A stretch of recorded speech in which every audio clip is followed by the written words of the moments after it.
Olá, meus irmãos e irmãs, sejam bem-vindos ao canal Vinícius Siqueira. E se você ainda não é inscrito aqui no canal, se inscreva aqui no canal e não esqueça de ativar o sininho das notificações. Todos os dias são postados vídeos abençoados aqui no canal para te abençoar. Vamos a mais uma palavra do Senhor.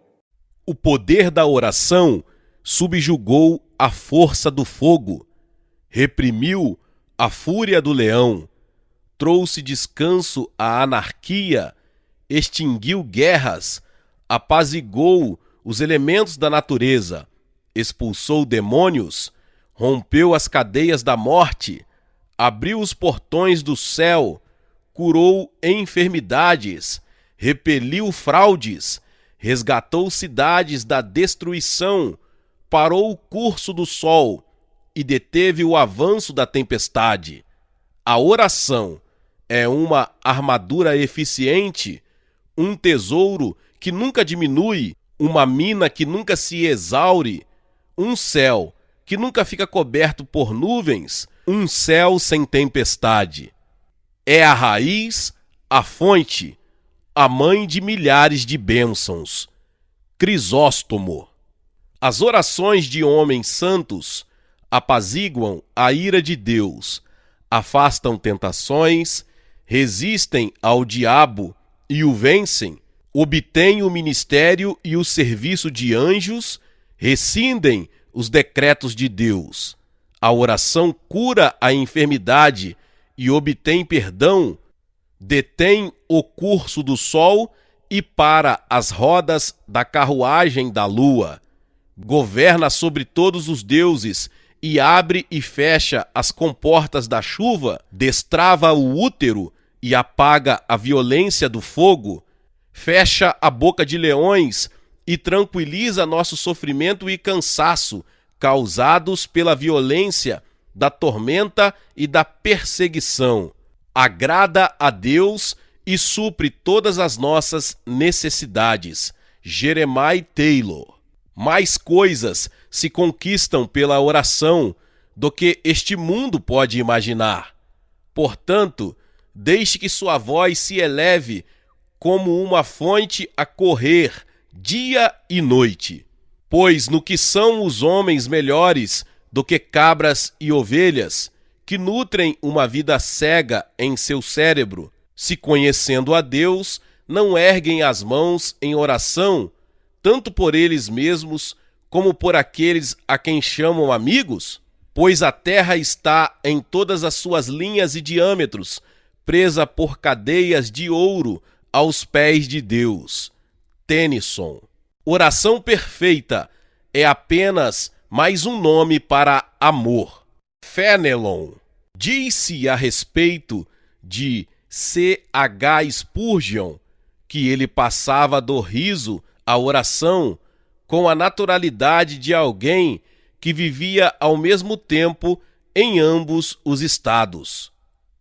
Para ele, o hábito da oração era livre e desembaraçado. Sua vida não estava dividida em compartimentos, um separado do outro, com a rígida exclusividade que barra toda intercomunicação. Ele vivia em constante comunhão com seu Pai do céu. Estava sempre em contato com Deus. Portanto, para ele, orar era tão natural quanto respirar. Que momento agradável que tivemos!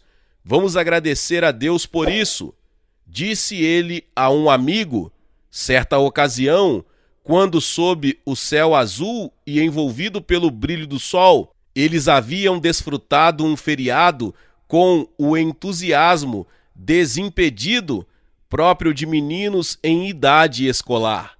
A oração surgiu de forma tão espontânea em seus lábios como uma fala qualquer, e nunca havia um menor contrassenso em sua aproximação ao trono divino de onde quer que ele estivesse. Essa é a atitude em relação à oração que deveria marcar todo filho de Deus. Há e deve haver períodos determinados de comunicação com Deus, quando tudo o mais é deixado de lado e encontramos em sua presença para falar com ele e deixar que ele nos fale. A partir desses momentos, surge aquele belo hábito de oração que tece um vínculo dourado entre a terra e o céu. Sem esses momentos determinados, não se forma o hábito da oração. Sem eles, não há sustento para a vida espiritual. É por intermédio desses momentos que a alma é elevada a uma nova atmosfera, a atmosfera da cidade celestial, na qual é fácil abrir o coração para Deus e falar com Ele como um amigo fala a seu amigo. Assim, em todas as circunstâncias da vida, a oração passa a ser o mais natural derramar da alma, o voltar-se para Deus desimpedidamente em busca de comunhão e direção. Quer em tristeza ou alegria, quer saúde ou na fraqueza, quer calamidade ou no sucesso, o coração salta para encontrar-se com Deus, assim como uma criança corre para os braços da mãe, certa de que com ela encontrará a compaixão que supre todas as necessidades. O doutor Adam Clarke, em sua autobiografia, registra que, quando o senhor Wesley estava retornando à Inglaterra de navio, houve um atraso considerável por causa dos ventos contrários. Wesley estava lendo quando se deu conta de que havia alguma confusão a bordo. Ao perguntar qual era o problema, foi informado de que o vento era contrário. "Então vamos orar", foi sua resposta. Depois que o senhor Clarke orou, Wesley rompeu em fervorosa súplica que mais parecia uma oferta de fé do que apenas um desejo. "Deus Todo-Poderoso e Eterno", orou ele, "tu tens controle sobre todos os lugares e todas as coisas servem ao propósito da tua vontade. Tu seguras o vento nas tuas mãos e te sentas sobre as correntes das águas, reinas como rei para sempre. Ordena a estes ventos e a estas ondas que obedeçam a ti e leva-nos com rapidez e segurança ao porto para onde vamos." O poder dessa petição foi sentido por todos. Wesley ergueu-se, não fez nenhum comentário, mas pegou seu livro e continuou a ler. O doutor Clarke foi ao convés e, para sua surpresa, encontrou a embarcação navegando no seu curso devido e não saiu do curso até estar ancorada em segurança. Wesley não fez nenhum comentário sobre a repentina e favorável mudança no vento. Na realidade, ele esperava ser ouvido a tal ponto que tomou como certo que fora ouvido. Essa foi uma oração com propósito, a declaração direta e definida de alguém que se sabia ouvido por Deus e a quem Deus estava inclinado e tinha o poder para conceder a petição que lhe fora feita. O major D.W. Whitelaw, em uma introdução sobre as maravilhas da oração, disse a respeito de George Miller de Bristol: "Encontrei o Sr. Miller no serviço postal na manhã em que zarparíamos de Quebec para Liverpool. Cerca de meia hora antes de os passageiros entrarem no navio, ele perguntou ao comissário se havia chegado uma espreguiçadeira para ele de Nova York. A resposta foi não, e acrescentaram que provavelmente não chegaria a tempo para embarcar no navio a vapor. Eu tinha comigo uma cadeira que acabara de comprar em um lugar próximo e falei ao Sr. Miller, sugerindo, já havia poucos minutos, que seria melhor comprar outra imediatamente. A resposta dele foi: não, meu irmão, nosso Pai Celestial mandará a cadeira de Nova York. Era uma cadeira usada pela senhora Miller. Escrevi há 10 dias a um irmão que prometeu despachá-la para cá na semana passada. Ele não foi tão rápido como eu desejaria, mas tenho certeza de que nosso Pai Celestial enviará a cadeira. A senhora Miller fica muito indisposta no mar e gosta especialmente dessa cadeira. Quando não a encontrei aqui ontem, fizemos uma oração especial para que o Pai Celestial se agradasse de providenciá-la para nós, e vamos confiar que Ele o fará. Quando esse amado homem de Deus subiu a bordo calmamente, correndo o risco de que a senhora Miller fizesse a viagem sem uma cadeira que por alguns dólares ela poderia ter tido, confesso que temi que o senhor Miller estivesse levando seus princípios de oração longe demais e não estivesse agindo com sabedoria. Permaneci no escritório do serviço postal 10 minutos mais depois que o senhor Miller partira. Exatamente quando eu seguia apressado em direção aos cais, uma equipe virou a rua e no alto de uma carga recém-chegada de Nova York estava a cadeira da senhora Miller. Ela foi enviada imediatamente ao barco e entregue nas minhas mãos para que levasse ao senhor Miller, exatamente quando o barco estava deixando o cais, e Deus me dando uma lição. O senhor Miller pegou-a com a expressão alegre e satisfeita de uma criança que acabava de receber uma gentileza muito apreciada, e tirando o chapéu, reverentemente e unindo as mãos, agradeceu ao Pai Celestial por enviar a cadeira. Um dos correspondentes de Melanchthon escreveu a respeito das orações de Lutero. Não me canso de admirar a extraordinária, alegre e constante fé e esperança do homem nestes tempos de desafios e opressão. Ele constantemente alimenta esses sentimentos por meio do estudo diligente da Palavra de Deus. Não se passa um dia em que ele não ocupe com oração pelo menos 3 de suas melhores horas. Certa vez, aconteceu de eu ouvi-lo orar. Gracioso Deus, que espírito e que fé há em suas declarações! Ele roga a Deus com tanta reverência, como se estivesse na presença divina, e mesmo assim, com esperança e confiança tão firme, como se dirigisse a um pai ou amigo. Eu sei, disse ele, tu és nosso Pai e nosso Deus. Portanto, estou certo de que aqueles que perseguem teus filhos serão reduzidos a nada. Pois, se falhássemos em fazer desta tua própria causa, estando ligada à nossa, estaríamos em perigo.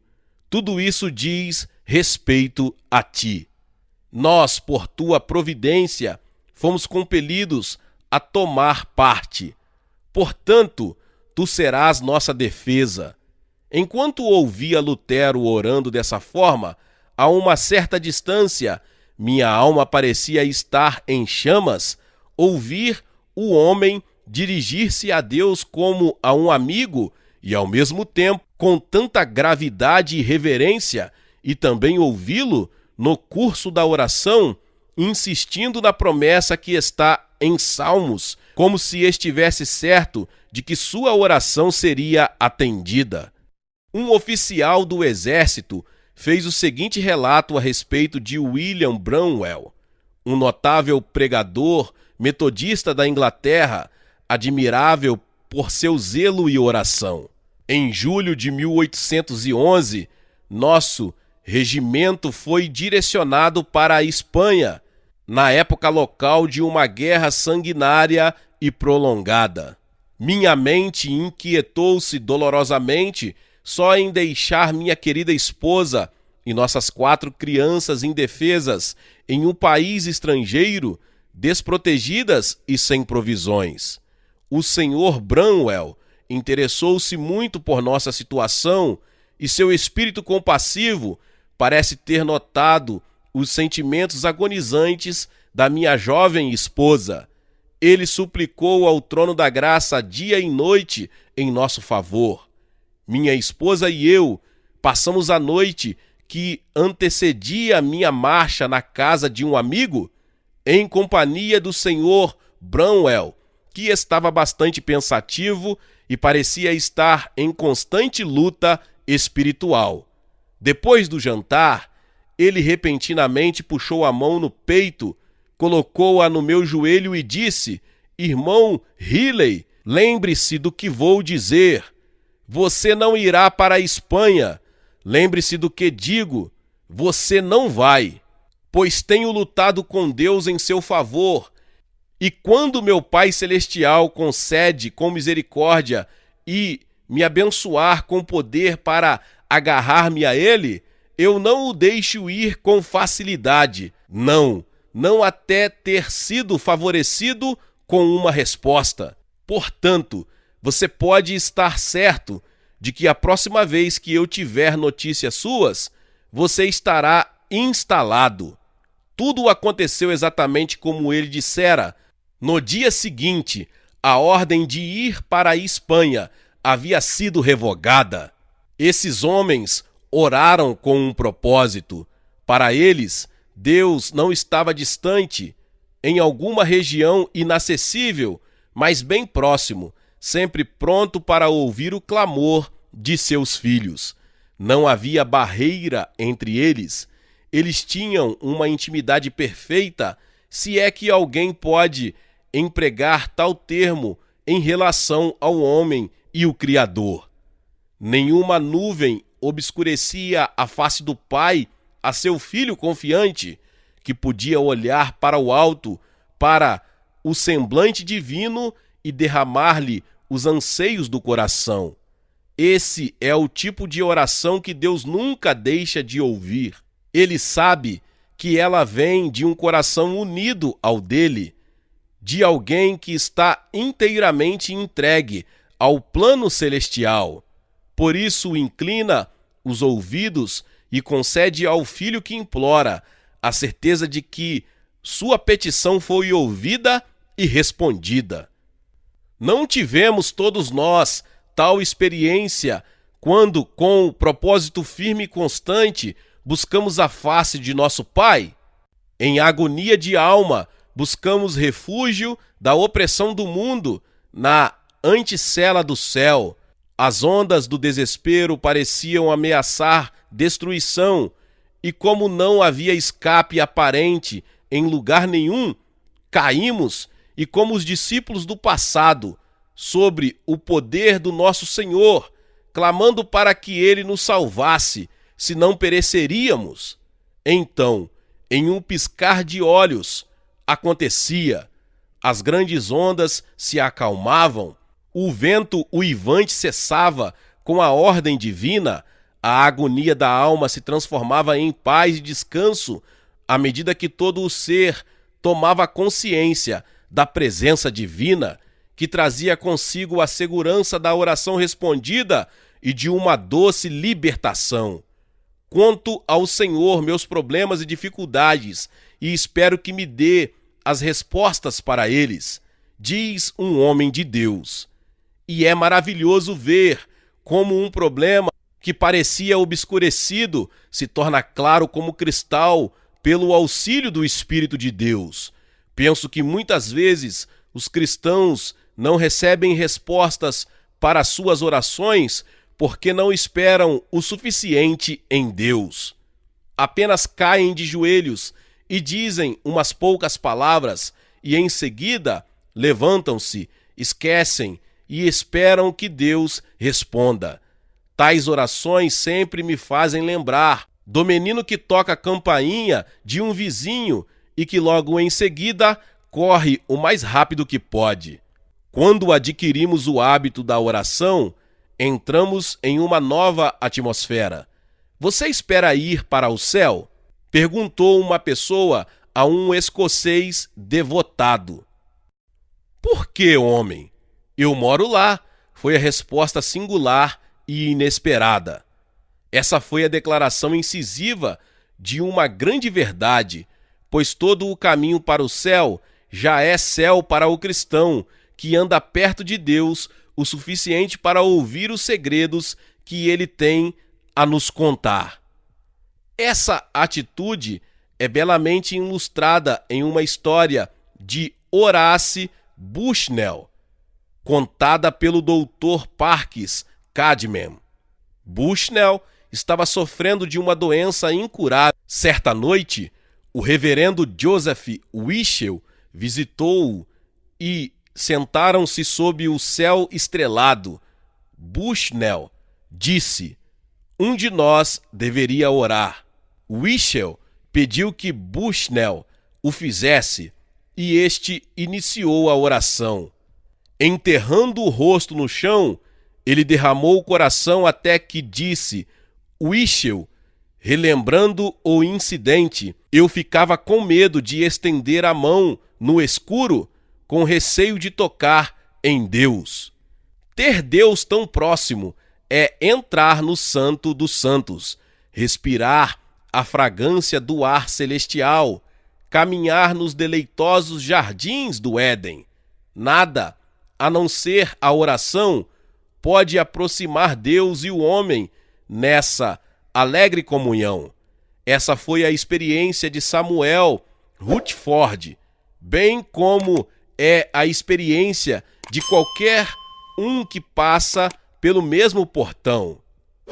Quando certa vez este santo de Deus foi confinado na prisão por causa da consciência, ele desfrutou de uma rara medida de companhia divina, registrando em seu diário que Jesus entrou em sua cela e que com sua chegada cada pedra brilhava como um rubi.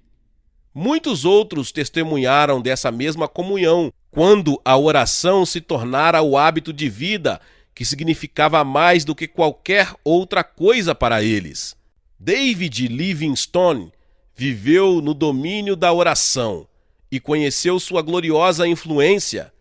Era seu costume escrever uma oração a cada aniversário, e no anterior ao que seria seu último aniversário, ele escreveu a seguinte oração: "Ó ser divino, não o amei de forma suficientemente fervorosa, profunda e sincera. Concede, eu oro a ti, que antes que este ano acabe, eu possa terminar minha tarefa." Exatamente no limiar do ano seguinte, quando seus fiéis homens, ao olharem na cabana de Lala, enquanto a chuva pingava das calhas, viram seu mestre de joelhos ao lado da cama em atitude de oração. Ele morrera ajoelhado em oração. Stonewall Jackson era um homem de oração. Ele disse: "Estou tão acostumado que nunca levo um copo de água aos lábios sem pedir a bênção de Deus. Nunca selo uma carta sem colar uma palavra de oração sob o selo. Nunca pego uma carta da agência de correios sem enviar brevemente meus pensamentos ao céu. Nunca mudo de tema na minha sala de aula sem um minuto de petição pelos cadetes que saem e por aqueles que entram." Rames Gilmore, o missionário pioneiro na Mongólia, era um homem de oração. Ele tinha como hábito nunca usar mata-borrão. Sempre que chegava ao fim de qualquer página, esperava a tinta secar e passava este tempo em oração. Dessa forma, todos estes homens tinham o próprio ser saturado pelo divino e se tornavam o reflexo da fragrância e glória celestiais. Andando com Deus nas avenidas da oração, adquirimos uma semelhança com Ele e inconscientemente nos tornamos testemunhas aos outros de sua beleza e graça. O professor William James, em sua famosa obra Variedades da Experiência Religiosa, conta sobre um homem de 49 anos que disse: "Deus é mais real para mim do que qualquer pessoa ou coisa. Sinto sua presença positivamente, e isso quanto mais vivo em íntima harmonia com suas leis, como escritas em meu corpo e mente.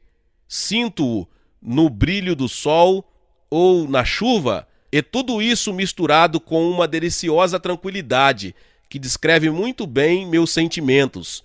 Falo com ele em oração e adoração, como a um companheiro, e nossa comunhão é deleitável.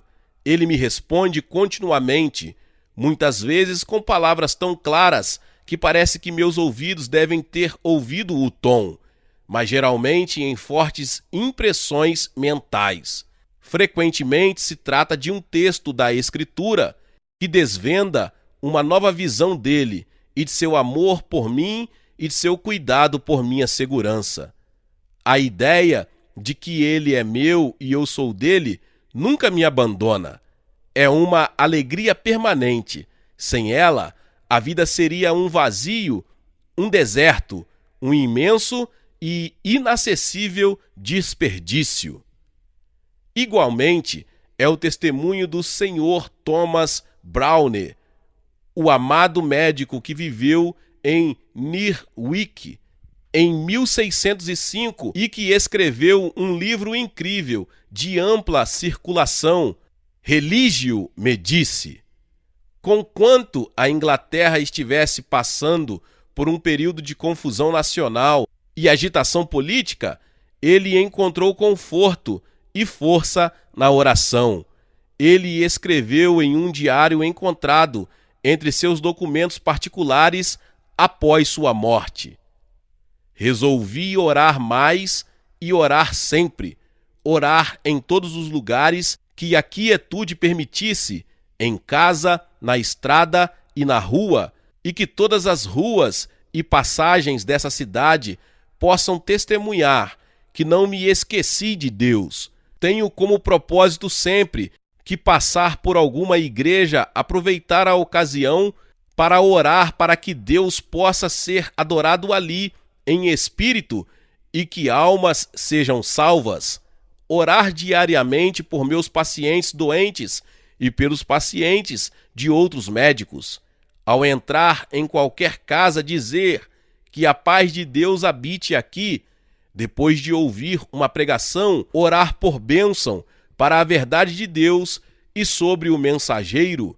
Ao ver uma pessoa bonita, bendizer a Deus por suas criaturas, orar pela beleza da alma, para que Deus possa enriquecê-la com graça interior e que o exterior e o interior correspondam.